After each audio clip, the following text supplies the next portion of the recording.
Welcome everybody back into NerdSesh. As always, I'm Carson Bradburn. Alongside me is Logan Camden. And oh my goodness, do we have some thrilling Saturday divisional round football to talk about with you all. Logan, Commanders Lions, we knew that we were going to get fireworks. We expected a high scoring battle, but what I did not expect was a multi-score Commanders victory. And I've got two words for you, man. Jayden Daniels. And then I've actually got three more for you. GOAT rookie quarterback. Another incredible performance from him. What do you have to say about the biggest upset that we've seen in the playoffs so far and how Jayden in Washington pulled it out? I mean, yeah, do you guys believe Jayden is the greatest rookie quarterback ever yet? Like, there were some people, Carson, that seemed almost annoyed at the notion that Jayden was the greatest rookie quarterback ever on our social medias. And Mm. I didn't really understand the pushback. One, are you just annoyed that rookie quarterbacks seem to be better and better every year? Like Stroud, I thought rightfully took the throne last year with his efficiency and how he was responsible individually for the team's success. But Jayden has taken it to another level. And this is huge for Washington. This is their first NFC title game appearance since 1991. What a big deal this is for their Crazy. franchise. Incredibly ironic that they do it in the first year post Dan Snyder. I find it very poetic Is and that ironic? Or is or that a classic instance of cause and effect? yeah, you know what? Maybe that's it, man. Maybe that's the way to dress it up. Yeah, you get Dan Snyder out of the building and boom, you finally break through the wall. Jayden Daniels is the sixth rookie quarterback to reach the conference title game, joining the likes of Sean King in 1999, Ben Roethlisberger in 2004, Joe Flacco in 2008, Mark Sanchez in 2009, and Brock Purdy in 2022. And what I think's unique about Jayden is how individually responsible he is Yeah. for this team's success. And that's why he is the GOAT rookie quarterback, right? Because you look at those names, right? The other rookie quarterbacks that have achieved this level of playoff success, Jayden is most responsible individually for his team's success by far out of those names, right? Sean King, 1999 Bucks, elite defense, dragging Sean there. 04 Steelers, that's a loaded team, right? The season previous, they go 6-10, and so they take a 9-win leap. And Big Ben has a lot to do with that. That offense was incredibly more, way more dynamic with him making big time shot plays and timely plays. But that team was way more based on elite defense, line Yeah. play, running the football between the tackles. Flacco and the Ravens and Sanchez and the Jets, the same thing. The 2022 Niners, right? They're just Yeah. really talented top to bottom. This is Jayden Logan, Daniels putting the I team think on you his can back. view it as simply as Jayden is the guy who was drafted the highest, right? The only guy who's even close is Sanchez was the fifth pick, But but he I mean, was carried by his defense. But all these other guys are walking into defense better and running the ball. situations. And that's the next Jayden was the step. third overall pick on a team that's offensive personnel didn't improve significantly around him Well, at I all. do. I do think they improved a lot. I especially, I think Did they? Washington improved in the offensive line category in the trenches. I mean, Yeah, they got the better. additions of Be a Dash, of Allegretti, I think were massive for this team and how they were able to run the ball. But it really is Jayden. And again, look at the other rookie quarterbacks that you can even put in this conversation. CJ Stroud, Andrew Luck, Dak Prescott, right? Guys that won games, that had successful teams. Jayden is the reason this team is great. He is the offensive engine, and we have never seen a rookie quarterback step into this kind of role and completely transform an offense like this. And you see it all on full display tonight with how the Lions couldn't stop the running game with the threat of Jayden keeping the football or the guy or him handing the ball off. Jayden getting into third and fourth and shorts continually, and Jayden just killing them. Again, whether that's him scrambling or always finding an open man. And I want to commend the Commanders for their aggressiveness. Yeah. Guys, this is what the future of winning football games looks like. It is continued aggression. Look, I'm as old school as it gets. I'm a take the points guy normally, right? But situationally, in a situation like this, against a Lions offense that has way more firepower than you in Detroit, you've got to make the big plays. You've got to be aggressive. You've got to put foots to necks. And that's what the Commanders did today. They wouldn't take no for an answer. Every fourth and short, they were aggressive at pushing the bill, and it worked in their favor. finishing drives and touchdowns and extending drives, keeping the ball out of the Lions' hands. I just got to commend them for their continued aggressiveness. And I think that's what winning football teams are going to look like. You see what the Chiefs do routinely, being aggressive in situations like that. I just think it's going to be it's smarter football, in my opinion. It's just, Yeah. 7 is obviously worth more than 3, but again, in high stakes, high leverage situations, you can't play scared football. Scared money don't make no money, and Washington wasn't scared today. They were aggressive in all of those ways, and you just got to give it up to Jayden. He's the reason this team is great. He's the reason this team won today. And inversely, I don't want to, we'll get into the Lions here in a minute. I don't think you can be too surprised that this happened to this Lions defense. Down to Meek Robertson, Brian Branch gets hurt during this game, and it's just not that uncharacteristic. They've been beat up for a very long time. They allowed 31 to the Packers. They allowed 48 to Buffalo. They allowed 34 to San Francisco. Really good offenses had no problem putting up points on this Detroit team. And some other things didn't break their way, but you got to tip your cap to Jayden. And outside of rookie conversations, Carson, you see the chat talking about it. I do think we have to start wondering, where does Jayden rank among just the best quarterbacks in the game today, point blank period? He ranks pretty highly, man, but I do think that he's kind of the undisputed GOAT rookie quarterback. I don't even think it's close, Carson. I don't think there's really a debate to be had, man. Like, you can talk about, again, a Cam Newton, an RG3 as comparable regular season offensive engines, which with what they did also as dual threats, turning around their team offenses that had been bad the year prior and making them like top 5 kind of groups, like Jayden did this regular season as well. But then Jayden is on a different level as a passer than either of those guys were. And what he's done in the playoffs just puts him over the top, man. This has been an elite offense end to end this year. There was a little bit of a lull in the midseason, but I thought that was actually overplayed.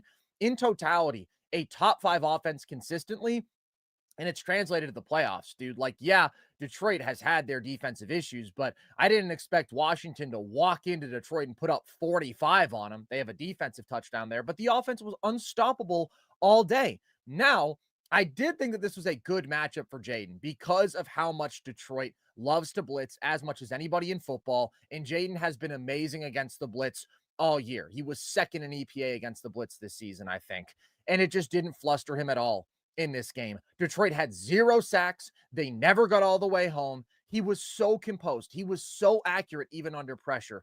The deep shot to De'Ami Brown, dude. I mean, that is a throw where there is just 0 window. He throws the perfect ball.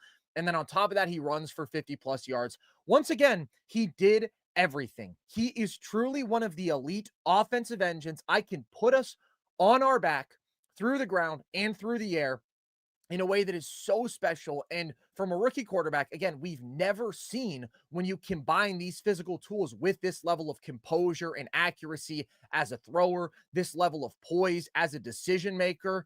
It's incredible. And I love that they stayed aggressive. When you convert on more than 80% of your 4th downs, you better die on that hill, man. Right? You go out on your sword, but you believe we put the ball in Jayden Daniels' hands in those spots. They were like the greatest 4th down offense ever, right? Incredible. Yeah. Incredible efficiency there. I think that they added something like 50 points in totality over the year off of going for it on 4th down. That's 3 points a week that you're adding. So I love that they stuck with it. And you see in a huge spot, they get a 4th down conversion. They don't even have to run the play because Detroit has too many men on the field. Like, there's always the possibility when you remain aggressive, when you line up to go, that the other team jumps, that they have some sort of pre-snap penalty and you just get gifted the yardage. And I loved that they were consistently dedicated to going for it. So I don't see an argument that Jayden isn't the best rookie quarterback ever when you consider the regular season yardage, the regular season efficiency. He's top 5 in like every conceivable category: total yardage, total touchdown, passer ratings, limited turnovers. Completely turned around an offense, led an elite offense in a way that we've very rarely seen. But then to do this in the playoffs, that's the kicker, man. He's already second in playoff total yardage by a rookie quarterback, and he's tied for second in total touchdowns by a rookie quarterback in the playoffs. And he's got another game, and he's going to shatter the yardage record, and he could easily break the touchdown record too. So to me, that conversation's over. We've been saying that he's the best rookie quarterback. This cements it entirely to me. What's the argument that he isn't a top 7 quarterback in the NFL today, Logan? Because I think he's there for me. I mean, I don't think there is one. I don't think there's a good one. Like, obviously, you have to have the big four. Then I think you still have to have Herbert and Stafford. I know a lot of people are very low on Herbert right now because of the playoff I mean, there's performance. definitely an argument for Jayden over Herbert. The one thing I would say, I think I think Jayden's offensive situation is probably marginally better. I would go significantly, honestly.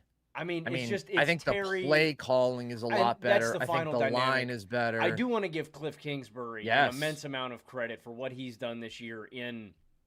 It's a perfect union, and this is also a lesson that I think other teams need to take. You got to find the guy. When you Mm-hmm. draft a young rookie quarterback, you see this time and time again with bad organizations. Use the Chicago Bears, for example, not setting Caleb up for success. Sure, you can give him all the weapons in the world. The guy doesn't have an offensive line, and he is a bad offensive coordinator. Of course, he isn't going to be, elite. And don't get me wrong, Caleb had his flaws this year too, but it's like Yeah. when you find that guy, and I think Cliff did a really good job of simplifying things for Jayden this year and making quick reads, getting into a short yardage Yeah. situations, making sure that Jayden's not airing the hell out of the ball and putting the ball in harm's way all game. He And deserves a lot of credit for that this year too. I totally agree. And also, just compared to Herbert's situation, I mean, they run the ball so much better in Washington. Of course, Jayden really helps the run game, but like And that's they're the just a much argument that more I efficient think rushing that's attack. the argument that I think he has for being over Herbert. I think that as an offensive engine, right? If you're just going to say, hey, put replacement level guys around them, who is best set up to transform an offense in the regular season?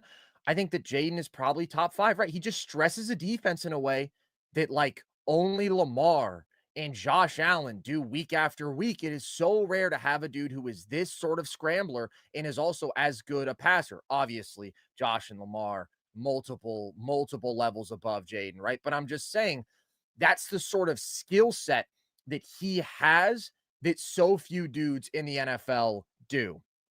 I still think Herbert overall does an incredible job of elevating a really bad offensive situation, right? I like Lad McConkey. He's not Terry McLaurin. He doesn't have a Zach Ertz who's just a dependable sort of go-to spot, red zone, third down kind of target. I would still take Herbert. I think the body of work with him is really impressive, even though I get it. It's a bad playoff game, but small sample size, big reactions is what often happens when you do have a bad playoff game. And then Stafford for me has just been doing it for so long and is so dependable. And I do still trust him more as a decision maker, and the arm talent is so special with him.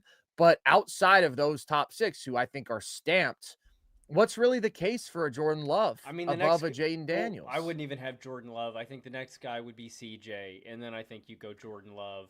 I mean, I And don't think there's an argument in the world but for CJ over Jaden. I'm not saying there is. I think they're the Yeah, next guys. I prefer Love to CJ still. I think Love I had a much think better year overall. I'm There's a lot more dynamism there, Love's got to protect the a lot ball more better. Love's got to explosiveness. protect the ball better. That's what I'll say. See, don't get me wrong. CJ didn't do a perfect job of it this year. There is more explosiveness, but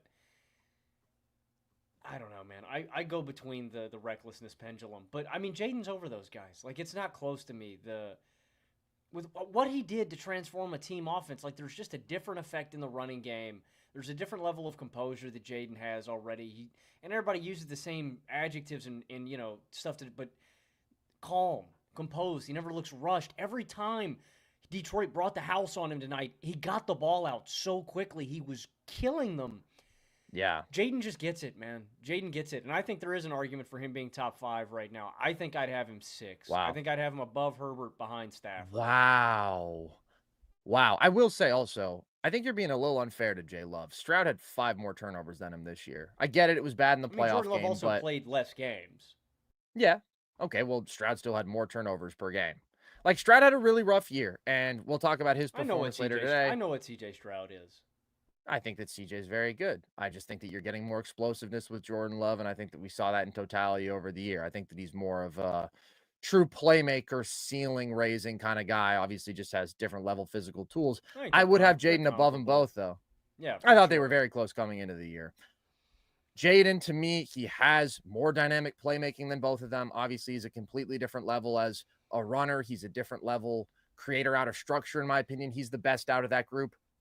and he takes good care of the football, right? He's Exactly. not Exactly. perfect in that respect, but he's pretty good when you consider the offensive load that he has to carry and that he's carrying as a rookie. Him over Herbert, I just think Herbert is such a crazy arm talent and is such a great pocket passer and does have one of the worst receiving rooms in football and bad play calling. Like, I still think he is very much in a bad situation. I know that everybody's had enough with the Herbert excuses. He gets no excuses for his playoff performance. I thought that he was awful in that game, but big picture, there's a level of consistency that I do believe in with him week after week and the floor that he can get you to. But I also think that Jayden gives you a really high floor with what he is as a dual threat. So he's somewhere in that top 7. I'm going to have him 7 for now, but it's incredibly impressive because I think that some people were expecting a fall off. Some people are saying, oh, well, once you get more tape on this guy, right? And he's dependent on I sort don't know of how you being ahead I early in terms of down and distance how and getting could to you these feel third and that way short. after this entire body of work? Like, Yeah, I'm talking more about like after the first 5 weeks when he yeah, came out yeah. red hot, Oh, that right? makes sense. I'm just I mean, after this year, like I'll pull it up right now because I mean, fifth scoring offense, right, in the regular season. Number Yeah, 6 third down offense, number 1 fourth down offense, number 6 red zone offense. It's like, I mean, what more do you want the guy to do? And now, it's incredible. again, first conference title game since 1991, sixth rookie quarterback ever to reach a conference title game. And Jayden Daniels, if he does it, would be the first rookie quarterback to ever start in the Super Bowl if he somehow was able to win the NFC, which I won't put out. And also, this is kind of the Commanders this year have also kind of made me rethink a lot of my football theory on just like winning games. Mm. Fuck defense, man. If I can just If they put can't points stop you, up they on the can't beat you. exactly, dude, I'm gonna just blow you out. Like, who cares? I mean, if I can just dunk on you every possession, dude, let's just do that. Like, I just think it's way better for the modern era of football and how it's played, man. You got to have that explosive. It's just way more valuable. I do think, though, in a game like this, that's going to be a shootout, and we knew that coming in. What is important is not just that you can score every time down, it's also that you don't make those big mistakes. And that was a huge difference in this one. The Commanders did not make any of those mistakes. They took care of the football. You look at the Lions, man, and although their defense was totally outmatched in this game and was super shorthanded, right? And they couldn't cover and they couldn't get home when they're blitzing. That's another big thing, dude, when we're talking about where these quarterbacks rank, right? How do you handle pressure? I think that Jayden handles pressure, handles the blitz the best out of him, Love, and CJ. I also think that Love is very clearly clear of CJ, though, there, especially in his ability to avoid taking sacks and negative plays. But they shredded the Lions defense. That's always been a big concern for Detroit. But those self inflicted errors were just as big a problem for the Lions. You have Goff getting strip sacked in field goal range. You come away with no points from a good drive. You have the Goff pick six. He just sailed that ball, could have taken a check down, but instead he tries to force it. You have the Goff pick in the end zone when he's targeting Jamison Williams and he underthrew him on the post. Also, no effort from JMO to fight back to that ball. That was just another bad play when they're in scoring position. They come away with no points. You have on the other side of the ball, as we mentioned earlier, too many men on the field on the 4th and 2 pivotal spot. You have to have the awareness to get out of that spot to call timeout. I know that you want to keep it, but you cannot essentially gift them a touchdown when you are trying to stay within striking distance. And then the JMO trick play, the pass that gets intercepted. I love Ben Johnson, man. I think Ben Johnson is brilliant. I think he is as creative as they come. And I think a lot of people are going to overlook how much value he still added within this game with his creativity, right? That he schemed up a 60+ yard trick play touchdown to Jamison Williams on the reverse. And then that he had the The pitch toss into crack the pitch, shovel yeah. pass that goes down inside the 5 for Amon-Ra, right? There were a couple of massive trick plays that he schemed up successfully. I just don't know if I want to put the ball in Jamison Williams' hands as a thrower in that spot. Do I want to put the ball in the hands of the second year guy who 30 minutes ago was thrusting into the ground after a touchdown? Like, it just feels like a very demanding spot that you have to put a very mature veteran player in.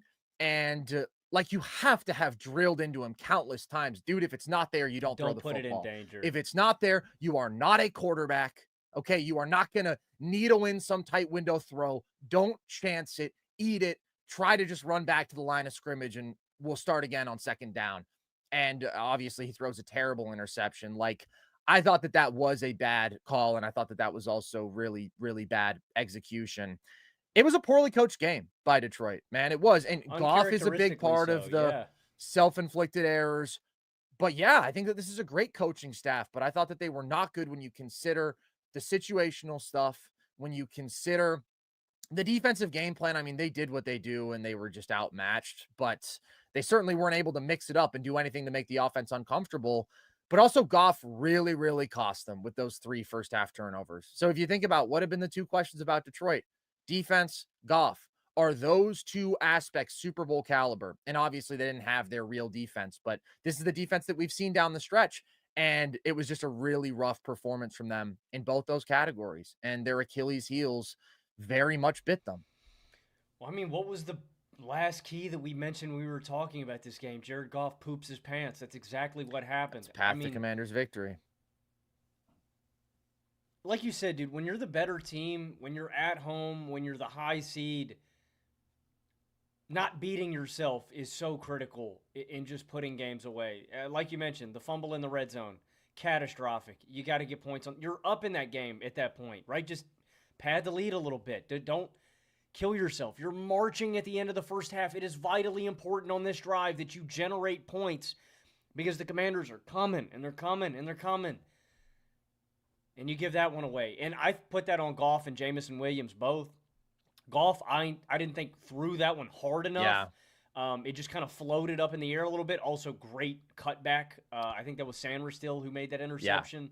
And like you said too, Jamison Williams has got to go get it in big spots like that. You can't wait for the ball to come to you. And the Jamison Williams interception is I get it. You had a lot of good trick plays that game.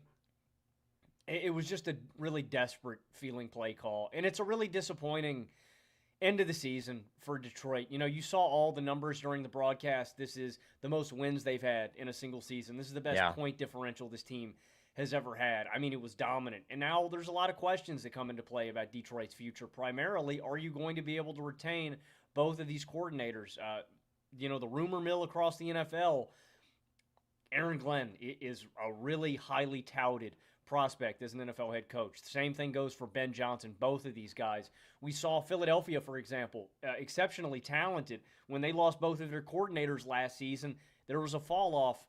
It happens with every NFL team, and Tom Brady brings it up at the end of the broadcast.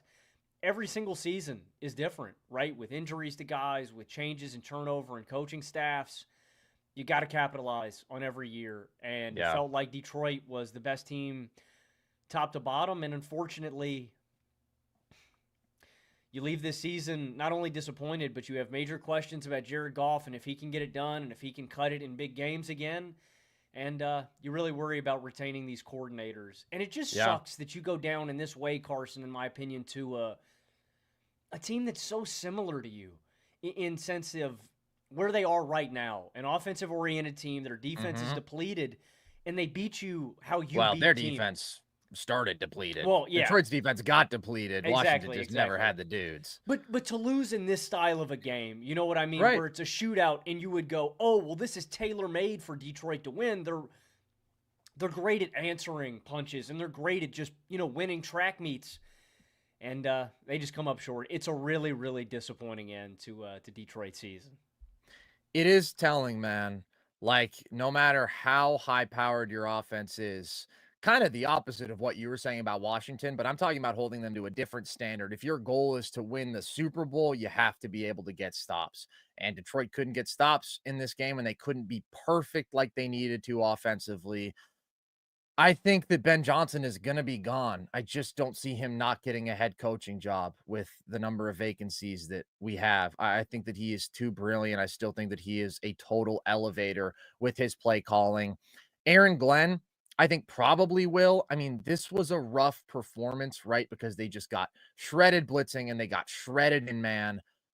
they stuck to their principles that have worked for the most part all year. And again, it's just like when you're down this much personnel and you're against an offense as good as Washington's and a quarterback as good as Jayden's, and you're missing two crucial run defenders on your defensive front, and they're running the ball at will against you. Like, it definitely wasn't a good performance from Aaron Glenn. I don't know how much of that you can put on him, but that does matter, dude, because Dan Campbell, I think, is a great culture guy, but we know that he's not an X's and O's guy, right? He is a philosophy guy. I'm going to get the fellas fired up. I'm going to establish that we're going to be aggressive on fourth down, right? Philosophically, this is a Dan Campbell organization, but he still does need those really good X's and O's guys, and that's what they've had in Ben Johnson and Aaron Glenn. That big picture has been such an advantage, but in this game wasn't so much. I still think that Detroit is going to be very much in the mix. I mean, they've got some dudes who are up in terms of free agency, right? Kevin Zeitler's a free agent. Carlton Davis is a free agent. Dan Skipper's a free agent. Like, there are some dudes, but they're still so stacked offensively. And his defense at full strength was pretty good, man. That's what's Not no hard no no about no this no no no season. no no. Not I mean, I think that's disrespectful to Detroit. I think Well, this yeah, they were defense like was a really, top two really good. scoring defense I deep into mean, the season. you're missing a defensive player of the year caliber guy on your defensive line and Aiden Hutchinson. You have Yeah. another defensive player of the year caliber guy on the back end and Brian Branch. He's one of the best safeties in the league. I mean, one of Kirby the best, it's Joseph. the best safety tandem, Yeah, period. Kirby Joseph led the NFL in interceptions this year. Amik Robertson was awesome when he's healthy. You anticipate these young corners getting better. Terry and Arnold. Hopefully, Rakestraw comes along and develops in the middle of the field. Alex Anzalone is a game-changing coverage guy, and he's good against the run. Aleem McNeil, like, this defense is loaded. I don't think this team is going anywhere because of their talent. I really Yeah. think it's going to be a Philadelphia-esque situation. I still look at the landscape, and don't get me wrong, the draft is going to change things. That's what I love about the draft because there's Yeah. 7 rounds, and because you can get so many picks and so many players, you can swing how your season looks in one offseason if you really, really crush your draft. But as it stands right now, I really have a hard time envisioning another team leapfrogging Detroit or Philadelphia. I just think they're way too talented. And so I think it's going to be like Detroit, like Philadelphia last year into this year, replacing those guys and finding the right coordinators. And you just hope that there's somebody either in the organization, in the building right now that has been learning underneath Aaron Glenn or Ben Johnson that it can step in and fill their shoes. Or you just hope that Dan Campbell has that connection somewhere, right? He's coached a lot of different places. Ben Johnson has always been underneath him every step of the way, even back to Miami, right? Aaron Glenn has been under him every step of the way. You're hoping that somebody else is out there, but I don't know, man. I'm not ready to guarantee that these guys are going to leave. I think Aaron Glenn is going to get a job somewhere. You think he's more likely than Ben Johnson? The only reason I say that is I just think Ben Johnson, the most likely place to me is Chicago, just because they have Caleb Williams. It sucks going in division, but Yeah. I think Chicago wants to make a big swing at a head coach this offseason, so I mean, think that would they're be going to awesome. throw a ton of money his way that's going to be hard to turn down. But I also think Ben Johnson understands the privilege of his situation with all of these weapons. You know, Detroit is comically loaded offensively, and they've got a great infrastructure in place. So I just wonder if he thinks, is that worth giving up, you know? Well, I do think that although Ben Johnson means a lot to this team, in terms of talent, I mean, this is one of the most replicably elite offenses in football, right? Because the line is so great. They have an A+ number one receiver. They have an A+ backfield. And Jahmyr Gibbs, by the way, is the highlight of this game for Detroit because he was still just absolutely phenomenal and is so dynamic every time that he touches the football. And they get Montgomery back. That's a great pairing. Jameson is such a dynamic weapon in the passing game. He really emerges a really good number two. Like, it's hard for me to see how this team can't pour 30 a game on you again next year, right? Maybe they take a little step back without Ben Johnson, but I still think this is the ideal situation in all of football for a Jared Goff. It's going to come down to their defensive ceiling, which, yeah, I do feel pretty good about considering how they looked earlier in the year. And then the big question, man, is just, is Goff going to be consistent enough for a 3 to 4 game postseason run for you to get through? Because that's the thing. That's what you have to ask for both them and Philly, who I think we can They agree paid him. and They have paid agreed him, all man. year. I know he's getting $55 million next year, and he's locked up for the next 2 years after this. So they're committed, but that's the question. There's been no doubt about who the most talented two teams in the NFC are, and really in football, right? It's obviously been Detroit and Philly, but you have that question for both of them of what level can the quarterback be at consistently through a playoff run. And this was a game where Goff failed that test, man. In a lot of ways, he cost them this game. I agree. We got another game to talk about, so I don't want to beat Yeah. this one too much. But the one thing that's so frustrating to me about the Jared Goff experience more than anything else, man, is just the seemingly lack of situational awareness he has sometimes, man. Like, the first fumble, it happens, but like he doesn't feel the pressure, and that's frustrating. The most frustrating to me was the one you were talking about earlier, where he just doesn't throw it to Laporta in the flat, and it's like you just can't throw that football, man. That's like it feels like a rookie mistake, you know. And Goff is just playing. He has played way too much NFL football to make that mistake, man. You just think that a veteran guy like this would be smarter than that, but unfortunately, as it is right now, man, Goff's. The knock on him is that when the pressure is on, when the big game is on, when the pressure is bearing on him in the pocket, he tends to collapse, and he's got to get that monkey off his back, man. It's not going to get any easier, man.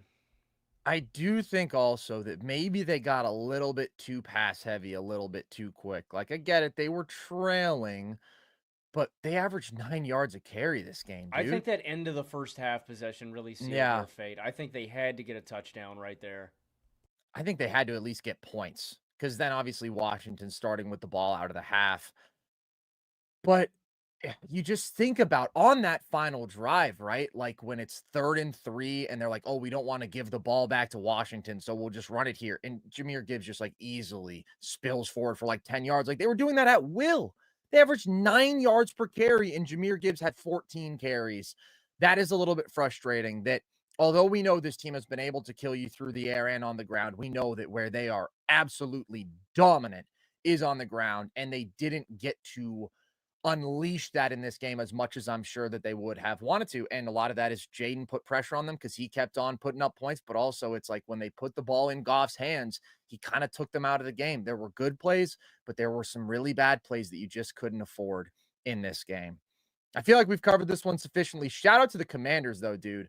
Story of the season. Story of the season at this point. Minnesota probably gets the story of the regular season, but what Washington has done translating this to playoff success is incredible, and they have found their guy. That goes without saying. They have found one of the young stars in this sport, one of the best quarterbacks in this sport already, and as we said, the best rookie quarterback that we have ever seen.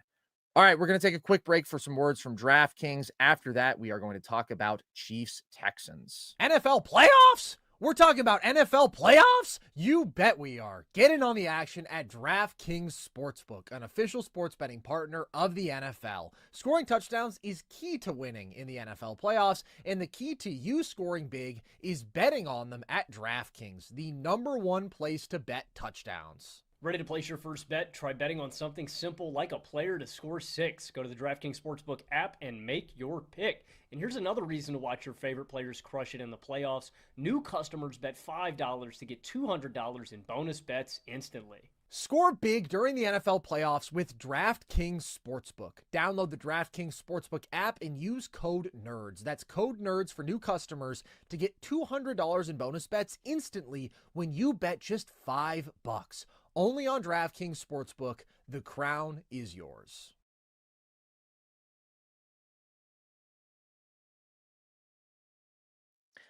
Logan, I have to flex for a second here. I predicted the exact score of Chiefs Texans correctly. I had this 23-14. It ended 23-14 on a deliberate safety. The classic punter runs out the back of the end zone to eat as much time as possible. And after that, I'm not going to lie to you, I kind of thought that I might exactly nail every score for the rest of the weekend. And then I didn't, obviously. It wasn't even close with the second game, but I was really feeling myself. I thought I might have been the Lisan Al Gaib and the Quetzat Harak and the Mahdi and Muad'Dib, but I was not. Nevertheless, Logan, you know what's probably the easiest thing to predict in sports? That the Kansas City Chiefs are going to go to the AFC Championship game. They've done it 7 straight seasons. In every season that Patrick Mahomes has been the starting quarterback, they have made the AFC title game. They do it yet again. What was your biggest takeaway from this game? Yeah, I mean, the Chiefs are like the sun coming up. The Chiefs are like God coming through. The Chiefs are like the mailman with your packages. They just always deliver. It is so damn reliable. This game is unique. Shout out Ben Solak for this stat. According to ESPN Stats and Info, Houston is the first team in NFL history to outgain their opponents by 100-plus yards, not turn the ball over, and lose in the playoffs. Before this, Wow. 49-0. Now, Wow. obviously, a part of that is the catastrophically bad special teams performance we got. Yes. 2 missed field goals, a missed extra point, and a badly muffed punt. The kicks are obviously much more important. You just leave 7 points on the board there. One, shout out Arrowhead. I think it is the toughest place to play in all of football, and the wind was wicked today. But the Chiefs are so reliable, and you're right. This was just so predictable. Guys just step up whenever you need them. Mahomes is now second in career playoff victories. When they needed it, guess what? He was scrambling and getting out of the pocket. He was finding guys open. Travis Kelce, who those were 2 of the big keys that I mentioned coming into this game. You got to keep Mahomes in the pocket. Don't let him kill you scrambling outside. The other big one, Travis Kelce, you got to slow him down. And one thing, we did a TikTok video a while back, Carson. You said that you thought George Kittle was the best tight end in football. I do. I disagreed. I still think it's Travis Kelce. I don't really care about the blocking doesn't care aspect. about blocking. Oh, I don't. Called it. Yeah, I don't. I don't care about the regular season production. There were so many people, even my boy Angelo, shout out. I know he's probably inconsolable now with the Lions game. Oh, Kelce's washed. Kelce's washed. Dude, I don't think Kelce's washed. I just don't think Kelce is as dynamic a receiving weapon as he was at his peak. And I think that the gap there is closer than it is between them as blockers because Kittle is a monster blocker. I mean, I think Travis Kelce's the GOAT tight end, bro. Like, you're not going to hear me arguing that. But today, I think Kittle's the best tight end in football. He's got the most 100-yard playoff games ever. For a playoff game, for a big scenario, Travis Kelce just understands how to get open. Bro doesn't care about blocking. I don't. That's crazy. Kelce knows how to get open. I just think it's more valuable. He's 7'11". He's always open. Like, I just love watching him run routes, especially with Mahomes. Not only do they have this tremendous chemistry that you can only build by playing years and years and years together, but Kelce will run his route, whatever it is, right? Say, for example, it's a post in this game, and then he will just deliberately run to the open space between the 2 defenders. He just makes it look so damn easy. So Mahomes comes through. Travis Kelce comes through. The defense, every big spot in this game, because Houston moved the ball, but in big spots. 3rd downs in enemy territory. Guess who came through? It was this pressure. It was this defensive line. It was Chris Jones and George Karlaftis. It was Trent McDuffie with big pass breakups. I really love the Chiefs. I'm not a Chiefs fan, but I look at the Chiefs like I do the Warriors. It's a treat to watch them play. It is a treat to watch such a perfect organization. They're going to hate this take. The American people are going to hate this take. I'm so jealous. When I get to watch Steph Curry and Draymond play, even, past their prime, it's like they just get it. The Chiefs just get it, man. Andy Reid wins his 300th game, man. You've got a top 3 to 5 coach of all time. You've got the best quarterback ever. I think you've got the best tight end ever. The Chiefs are just perfect, man. They always get it done. You really compare them to the Warriors? What I'm asking about is not in terms of the inevitability of their greatness. As a viewer, you enjoy the product of these Chiefs, not the 2019 Chiefs, because then I'd be with you. That was fun football. That was high-flying Tyreek and Kelce and putting up 35 a game. I enjoyed Chiefs-Texans as much as I enjoyed Lions-Commanders. Yeah, I enjoyed it, too. I enjoyed the defensive battle a good bit. But I love watching great football organizations fully execute, and a part of that. But you hated Tom Brady more than anybody I've ever met. Oh, I hate Tom Brady. Broke my heart every year. The Steelers aren't good. The Steelers aren't good enough to have my heart broken because I don't have any. Yeah, my cards are. I'm already folded. But they always come through, like Spags and his timely blitzes and the creativity, top to bottom. they've just got it all figured out, man. Yeah, I love watching Mahomes play. I love watching Kelsey play. I love watching the Chiefs play. They play ethical football. Although this was a horribly Oh, the officiated. people are gonna This was hate that one. actually The well, use of not Mahomes, ethical not football of Mahomes. That all was the bad. words you could have chosen. That was bad today. I didn't like that. That was soft. That was some of the softest stuff I've seen on a football field. And this was a really badly. There were some bad reffing moments in both of these games. The Lions game, the worst one was that phantom face mask, and then in this one, terrible. I don't know. There was play after play in this game that was infuriating. The Mahomes had the two most infuriating plays, though. I will say that. I guess we can just get into that now. I didn't want to really start with officiating because ultimately I don't think that officiating really played a role in deciding this game. And I do think there are a lot of people who go to the place of this is rigged, which I do not think is the case. However, if you are somebody who is a believer that the Chiefs are heavily favored by the refs, I mean, this is the game that is going to get you to writing on the walls and writing letters to Goodell. Like, this was really, really bad. The first roughing the passer on Will Anderson, I thought was a really bad call. I thought that that was a clean sack. It's also just situationally so brutal when it's 3rd and long. You've done everything necessary to get a stop, get off the field. I think that roughing the passer is a horribly officiated penalty, and I think that we need to reconsider it. And I do think that we need to consider situation and intent and things like that. But also, like, I didn't think that was helmet to helmet. I thought the helmet made contact with the chest first. Obviously, there's no lowering of the head. Will Anderson, the first one.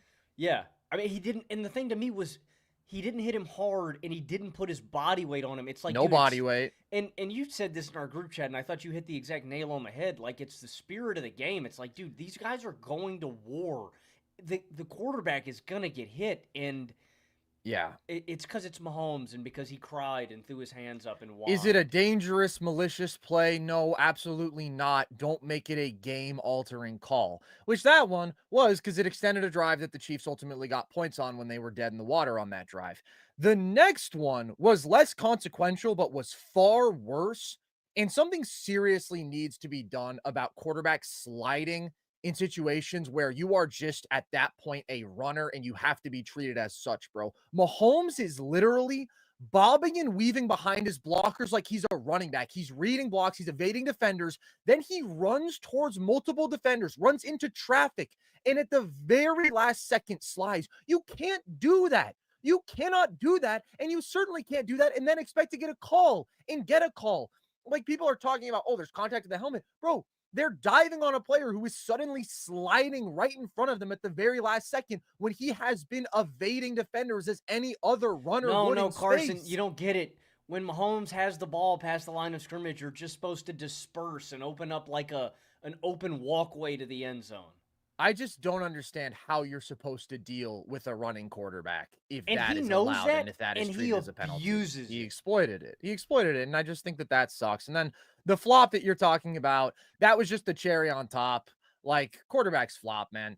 Josh sells calls when he gets hit late. Like, it was just so bad on the heels of the fact that there had already been 2 egregious calls before that. But like I said, I don't think that that really had an impact on this game, but it did for a while just, like, make everything less fun. Like, Mahomes has that incredible touchdown pass as he's falling down to Kelsey, but I'm kind of just like, damn, it sucks that you have to think about officiating. I hate talking about refs. I hate talking about officiating, but there's sometimes you just can't ignore it. They should stop ruining games. That's my big idea. They should stop being so bad, bro. Also, and we should be able to use replay assist when they throw a flag that is egregiously wrong. That's what I don't understand, and I've had this take all year long. I don't understand. The worst one to me, well, because I'm a Steelers fan, was that catch that wasn't a catch in the Chiefs game. How for some games, we have replay assist right there, and they just immediately buzz down and say, hey, that's not a face mask, or hey, that's not a catch, and we immediately fix it. And then other times, we just don't even, I just don't get the inconsistency of when we use it and when we don't. And I've said always, let's get a couple of guys in a booth. They rewatch every play real quick. They give the go-ahead. You know, if it's that simple, and why aren't we applying it to 100% of plays? Why are we only doing it for this? I don't understand that part of it. And to me, it's pretty simple because I could see the NFL making the argument of, oh, we don't want to open up the Pandora's box because when it comes to penalties, right, there's so much going on any given play.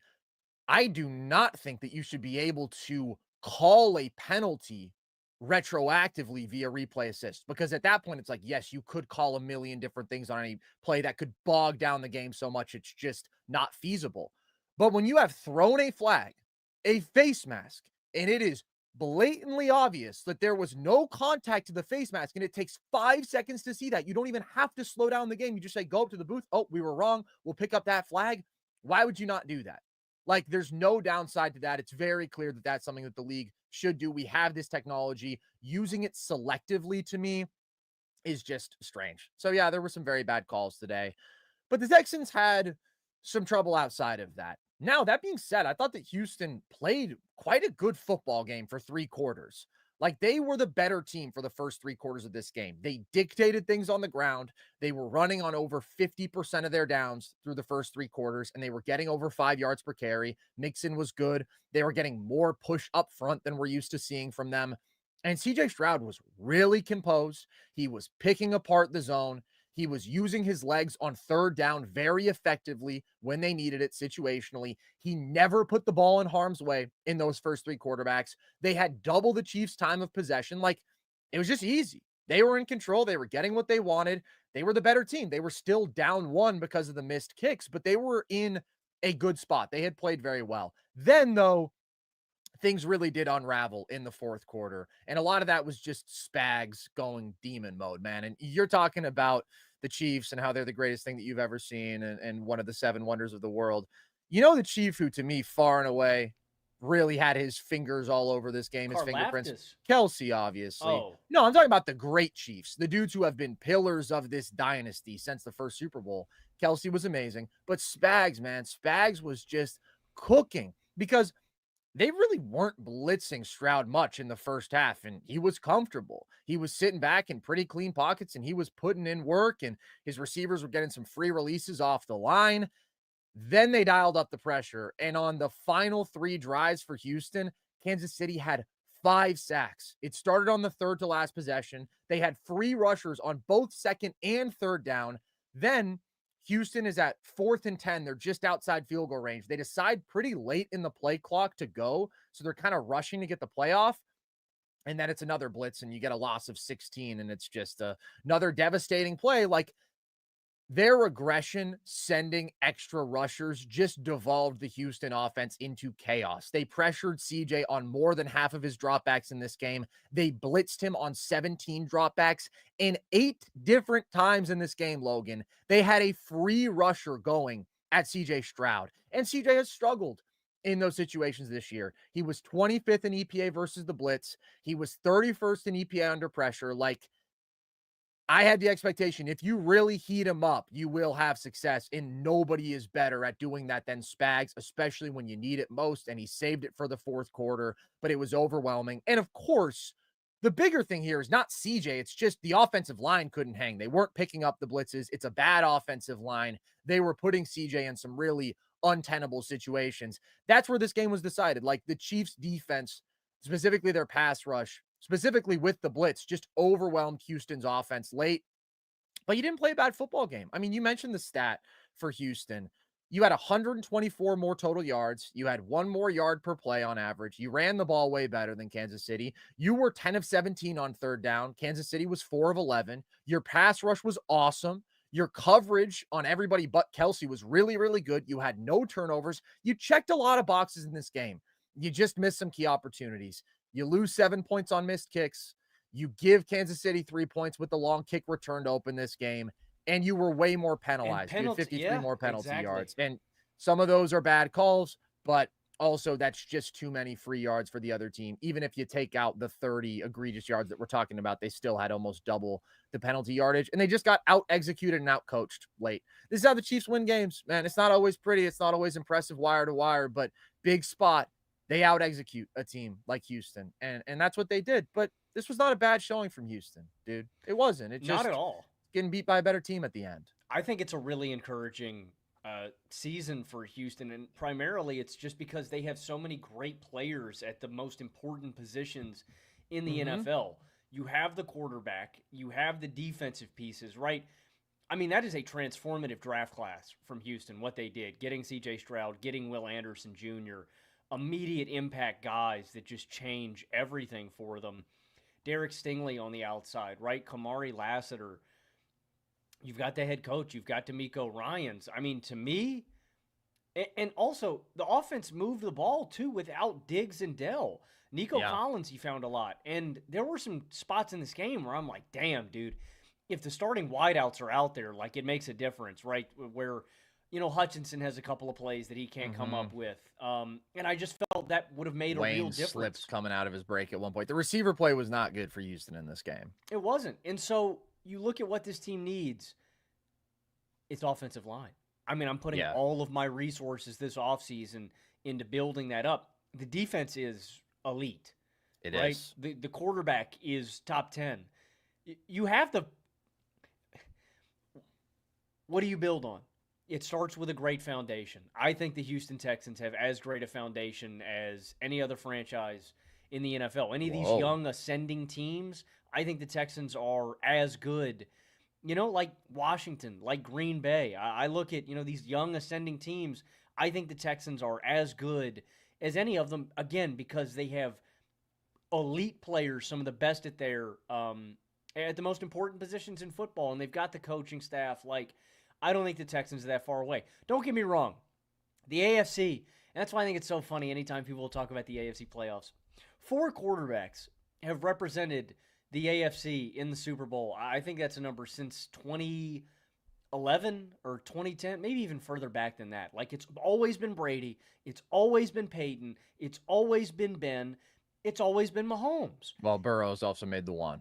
Oh, and then you've got Burrow and you've got Flacco as the one-offs. But the point is, 2012. There's always going to be elite QBs. There's always going to be dragons to slay. It's about putting that one run together. It's not the AFC is cutthroat every year. That's why Mahomes is on this pedestal. You got to beat Mahomes. You got to beat Lamar. You got to beat Josh. But the Texans, to me, it's such a weapon when you can put pressure on the other quarterback the way the Texans can. Yes. That is the two biggest components to me in winning playoff games. Having the star quarterback, having the ability to put pressure on the other quarterback. And if you check both of those boxes, I give you a good chance to win any playoff game you're in. It's true, man. And I do leave this playoff run feeling better about the Texans than I did, because once we got to the midway point of the season, I was like, guys, I think that the Texans are frauds. They had been unimpressive. Then they just got more injured. Their offense just got more unimpressive. And I didn't think that they were going to win a playoff game, but they obviously won a playoff game convincingly. And then they were very much in this game against the Chiefs. And the foundation of all that is the defense, right? The offense was 24th in points per drive this year. And the offense was okay across these 2 playoff games, but it wasn't great. CJ was better, though, than he was down the home stretch of the regular season, but it's just the ability to keep any offense in check, or in the case of the Chargers game, completely overwhelm them. And still, I mean, the pressure that they got in this game was pretty excellent. And Will Anderson is just an absolute freak, dude. I love what you said, dude. At key positions, they've got great football players. The secondary is awesome. The corners are great. The pass rushing duo is one of the best in football. And CJ is really good. Overall this year, I'm lower on CJ than I was after last year, because last year was so impressive. And again, I really don't think the fourth quarter is on him that much, but there were a couple spots where he held the ball a little bit too long. Not often, but he didn't have high-end receiving talent in this game. And you get back this elite receiving trio, and CJ will look better next year. Do I think he's like a future top 5 guy? Probably not, because the top 5 is also just so damn good. And I do think that there are young guys emerging who have higher ceilings. Jayden Daniels, obviously, who I think is already better. I think that Drake and Caleb both have higher ceilings. Honestly, I think that quarterback class is going to be insane.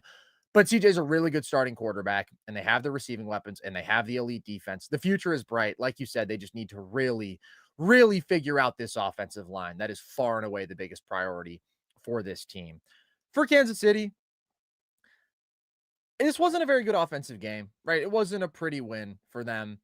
The Texans got a lot of pressure, and Joe Thuney was getting cooked. He was getting cooked by Will Anderson, and this is a tough matchup, right? This is really testing him at that tackle spot, and he's obviously not as good as he is on the inside, but he's okay. I mean, I think the fact they were scaring me early. I'm not going to lie with how it got Will better Anderson as the was game went getting along, off. for sure.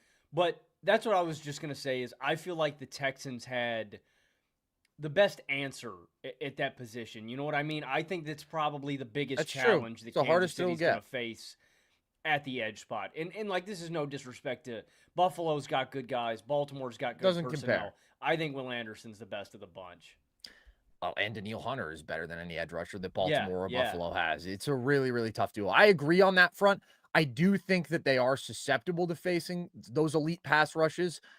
But like you say, they're not going to see another one in the AFC at least. And the Eagles' pass rush is quite good. It's not Texans level. There's a difference there. And you can Obviously, make the an Commanders is argument not too that close, so might and not again really get tested like it did in this one. and again, credit Buffalo and credit Baltimore. They're great in those areas too, but I think Houston arguably has maybe the best secondary out of that group too when you're looking at the top end. Buffalo and Baltimore are really Buffalo's good in that pretty respect too, close. but I don't know if you're going to see the receiving room be this limited again in the playoff run because I mean it was just Kelsey today. It was It was just Worthy Kelsey. Worthy had a couple of plays, but it was mostly just Hollywood had the shot play that just got knocked mhm. out of his That was hands. a That catch. was That was a I catch. didn't think so. I didn't That think so. his knee is I didn't think down he and controlled that that ball to ball the ground. when his knee hits, that ball is not moving. I thought that was another really bad call from the refs in this game. I didn't think that he controlled that one to the ground. But you talk about the receivers being limited. They also couldn't run the ball at all in this game. They averaged like 2.2 yards per carry. They averaged 4.2 yards per play. And they didn't have their usual third down magic in this game. They were 4 of 11. You got like one great Mahomes scramble, but overall, they weren't very good there. And they weren't good in the red zone. They had good field position. They won the special teams battle convincingly, and they had a couple really good drives. But I do think you continue to see that this offense has real flaws that we haven't seen from previous Chiefs offenses. Last year, right, you could say is similar. I think it's better than last year's I think it's a better offense. offense than last year's. I do, but I don't think the defense is quite as good as last year's, which was a truly incredible defense. But I think again, they could be susceptible to some of those elite pass rushers. They have to be more efficient running the ball. But Kelsey was a monster in this game. He picked up a lot of the slack. He had more yards after missed tackles in this game, Logan, than he had all season, which is absurd. He literally just stops being an old man come He flips playoffs, the but he switch. is still an old man. He is still an old man. He's like the slowest dude after the catch I've That's ever that seen, and he Taylor was still Swift racking up power, yards after man. the That's that catch. Taylor Swift power. He's just the definition of a playoff performer, man. In his career, goes from 69 yards per game in the regular He's the season, second nice, to greatest. 88 in the playoffs. He's the second greatest playoff receiver I think ever, just behind Jerry. He is, and it's pretty close, dude. Like Kelsey has been that amazing in the playoffs and just I has such think incredible feel with Mahomes. And that touchdown was special. I think But also, Kelsey like would. Alshire just kind of lost them a couple times in the zone. I think Touchdown included, 40 plus yard catch included. I think Kelsey would have to have like a really great Super Bowl performance to like make me make any big declaration between him and Jerry. Like I think he'd need a Super Yeah. Bowl MVP. I mean, what Jerry did in back-to-back postseasons in 88 and 89, dude, keep in mind these are both 3-game runs. Mm-hmm. 409 yards and 6 touchdowns in 88, 317 yards and 5 touchdowns in 89. Kelsey's I mean, runs what are the hell? ridiculous too, though, man. Yeah, they are, but they're not that ridiculous. He's got 3 of them that are insane, and he could build And on it with another one. well, Jerry's third Super Bowl run, 3 games again, 233 yards, 4 touchdowns. Pretty insane for those to be your 3 Super Bowl runs. Did he have a decent run with the Raiders too? I felt like he had made maybe. I mean, obviously He did. 40, but Yeah, he had 2 good postseasons with them, dude. Jerry's just insane. But Kelsey's in those conversations, man. And really, I thought this game was about the defense from Kansas City. I thought that Spags was great. I thought that McDuffie was great. He had 3 PBUs in this game. I thought that Karlaftis and Chris Jones were great. I thought that the blitzing linebackers, Bolton got multiple pressures in this game. So they did what they had to do to win. I do think for Kansas City, the bar against Baltimore or Buffalo, whoever they see in the AFC title game, is a lot higher. And I still think it remains to be seen, Logan, if this offense can reach the necessary level to get through those teams. I know that you'll probably scoff and say, oh, the Chiefs are going to win no matter what. They're inevitable.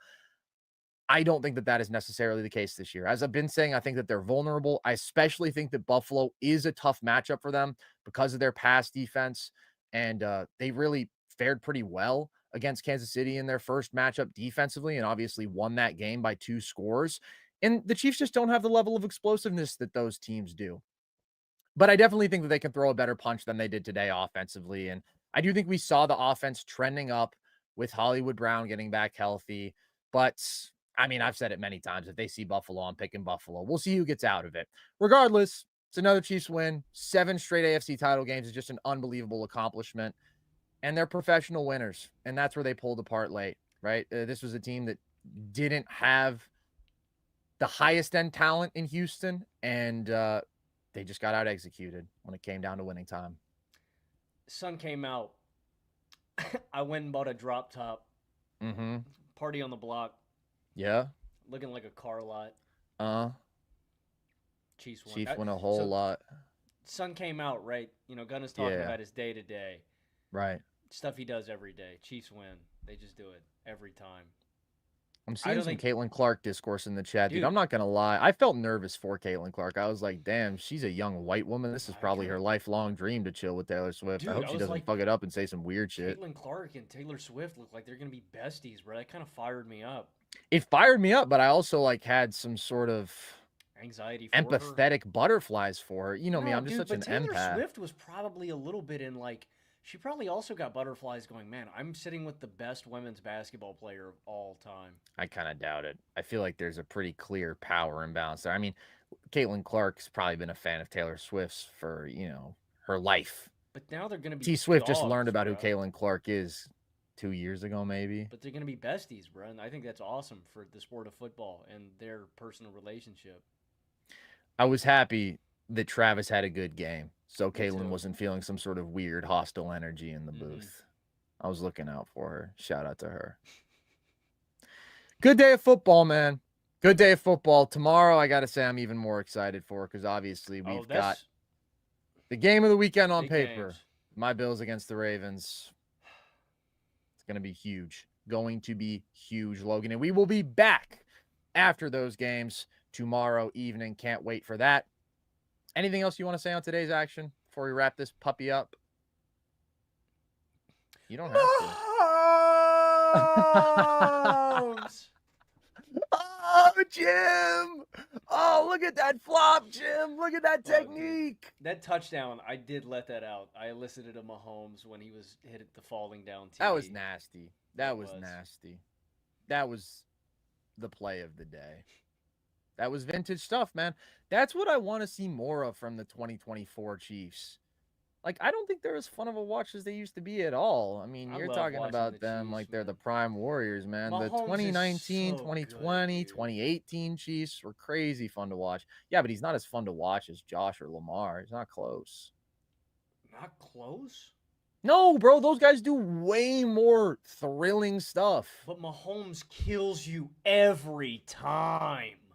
Josh is going to kill him this next week if he gets there. I'm more scared about the Ravens, as I've said many times over. And that game's coming tomorrow. Clip that. Clip that. Clip that. Clip that. Get ready to run that as part of the celebration when the Bills head to the Super Bowl. Well, again, I'm not going to get ahead of myself, even though I am getting ahead of myself because tomorrow is a massive game and makes me nervous. Got a lot of respect for the Ravens. Oh, and that weather's coming too, man. That weather's coming. Yeah. The weather is coming.